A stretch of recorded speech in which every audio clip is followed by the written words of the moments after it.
This is my first time making one of these, and I'm not gonna lie to you, it's hard. This is like my sixth time recording this, by the way. I hope that this was the one, because I'm tired of constantly deleting the track. How's it going, everybody? My name is Soft Willy, and welcome to SoftwillyTalks. This is a new channel that I made in inspiration from Jay Schlatt.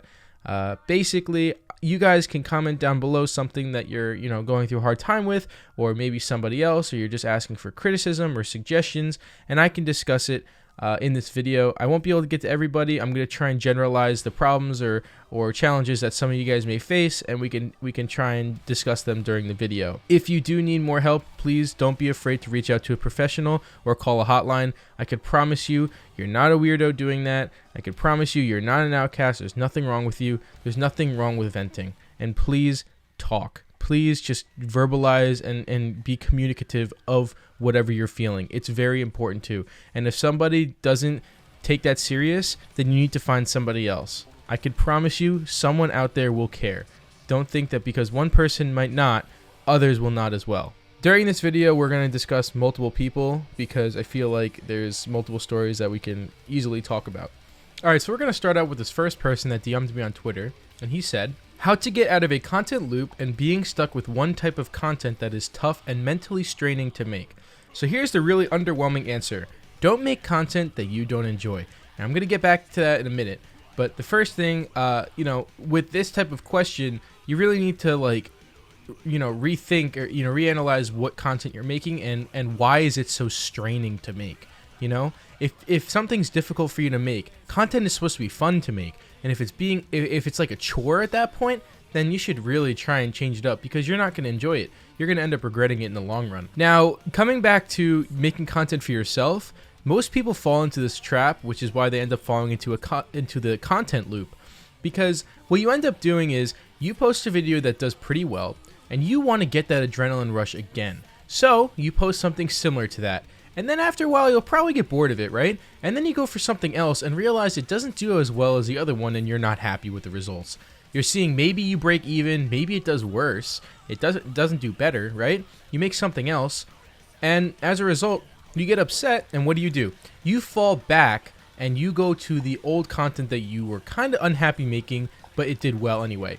So what you're doing is you're sacrificing your happiness for analytics and other people's happiness. And I'm not saying that the video that grew and not as much as the other one didn't make people happy. That's just based on the algorithm. That's based on YouTube algorithm, which sucks. I personally think that this YouTube algorithm is terrible because it's detrimental to the creators as well.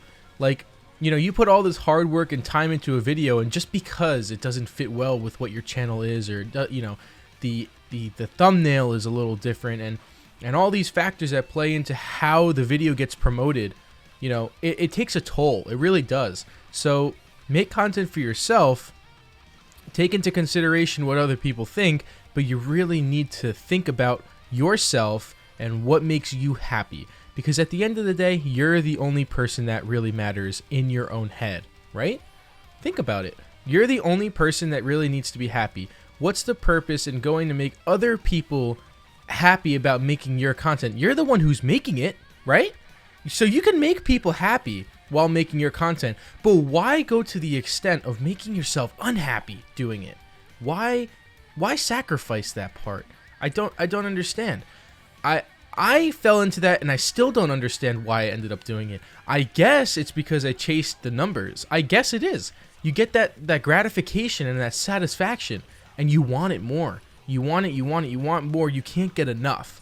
And I would say that you just need to follow your own path and really try and isolate and identify what you want out of doing YouTube, or what you want out of doing any sort of content, whether it's on TikTok, on Instagram, even if you just post stupid tweets that really, grow. You need to look at yourself and analyze yourself. Are you doing this for yourself or others? If you can live doing it for other people, I don't condone doing that, but if you can live happy doing that, dude, good for you. But I'm someone that I can't do anything for other people without making sure I'm a little happy as well. I think most people can fall into that category. So the underwhelming answer would be, seriously, just make content that you enjoy. And if it's mentally straining, you probably should stick to something else. Maybe try and switch it up a little bit. But at the end of the day, you're the one who matters. Don't sacrifice your mental health because you want to look at some numbers that, and try and, give you that quick glow up. Because at the end of the day, I was there. I grew straight from, Discord memes all the way to where I'm at now. And the mental toll it took on me, it's crazy. It's crazy to think about how I was essentially losing hair over the stress of the situation. I was pulling my own hair out, literally, and I was genuinely just overall getting anxious. I felt like I was making content that I didn't want to make. Discord memes that weren't even funny to me anymore, So make content for yourself, please. I'm going to say it again. It's for yourself. It's for you. You need to be, in order to be happy, make content for yourself. I could promise you 100% it won't be mentally straining if you just enjoy what you produce. And if you don't know what to make, maybe it's because there's just not many games out. And I think that maybe, you should try and identify other places to go to. Maybe if there's not many PC games, then try some other outlet. Or maybe, because I know the person that actually asked this question, I know that you make Smash content. Well, why don't you try something else on the computer? It can't hurt. Also, surrounding yourself with different people really opens up a lot of doors. What I've noticed is, hanging around like people like Isaac, for example. I hang around him, and Isaac plays Osu like it's a religious thing. This man is addicted to that game, and it's somehow rubbed off onto me, and I now enjoy playing Osu. And it's just a fun game. Like, it's a fun beat game.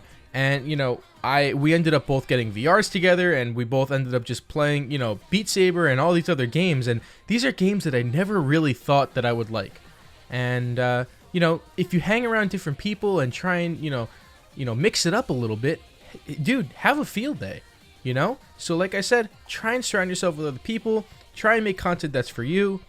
If you're making content that's mentally straining, try and do different content. Okay, for the next one here, this one says, how do I pursue a dream when I'm always being brought down by family? And how do I not get embarrassed by the thing I want to do? First off, don't get embarrassed by anything you want to do. That's what you want to do, go for it. There should be no reason why you should be embarrassed by anything you want to do. If someone's making you feel bad, that's on them, not on you. Secondly, when a family member or, multiple family members, typically mom and dad, bring you down for something, that's a personal issue with them, not you. So just right off the bat, understand that it's not you, it's them.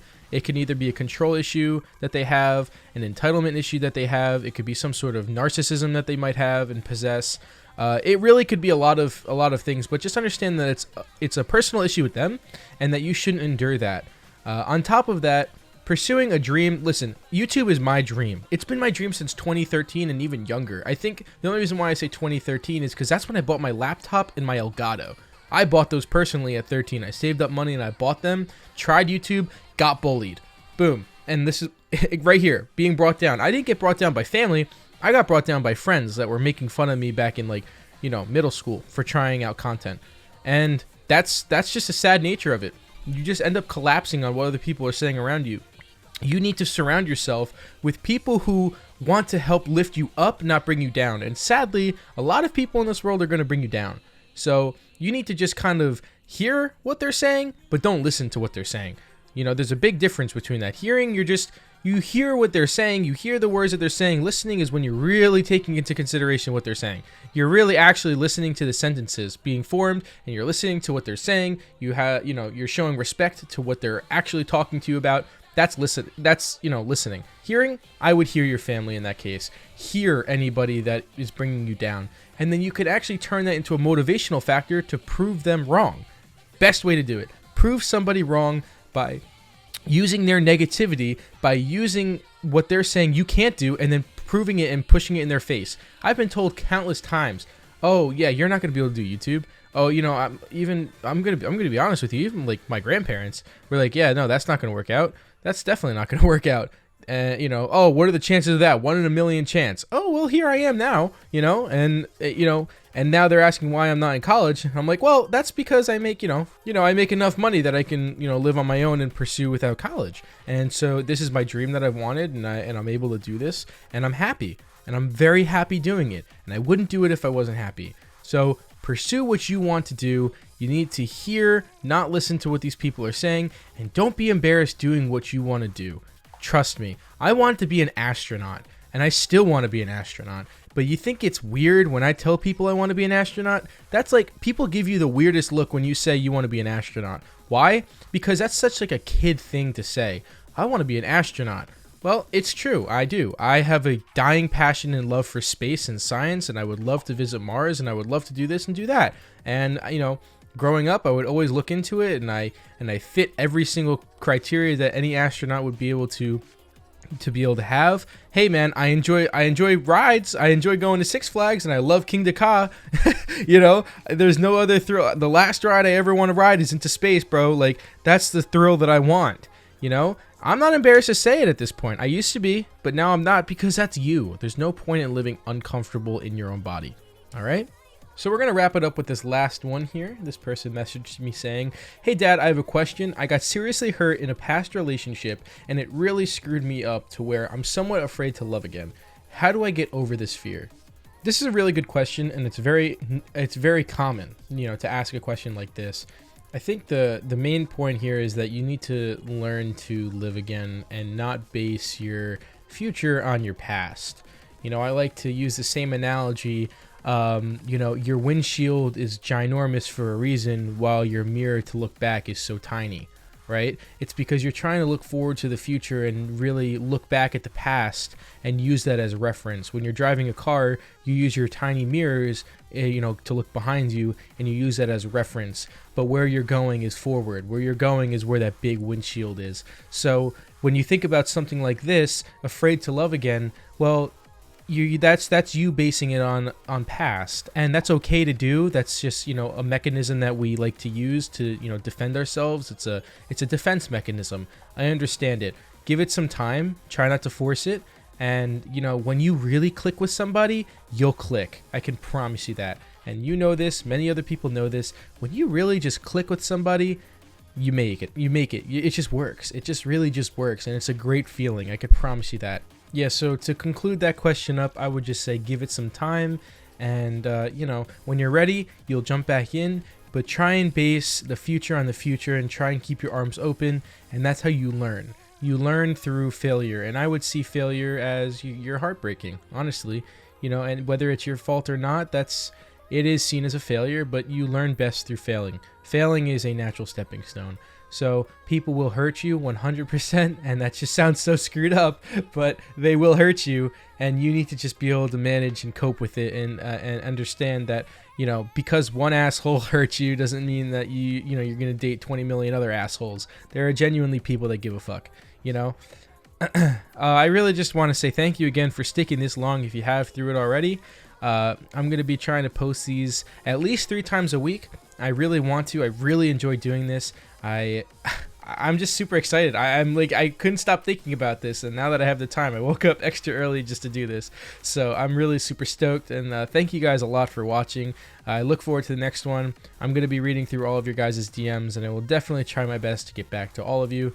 Genuinely couldn't thank you guys enough. I really hope I helped. If you guys want, converse in the comments. Also, join the Discord. Link is in the description. Talk to me there. Talk in the server as well.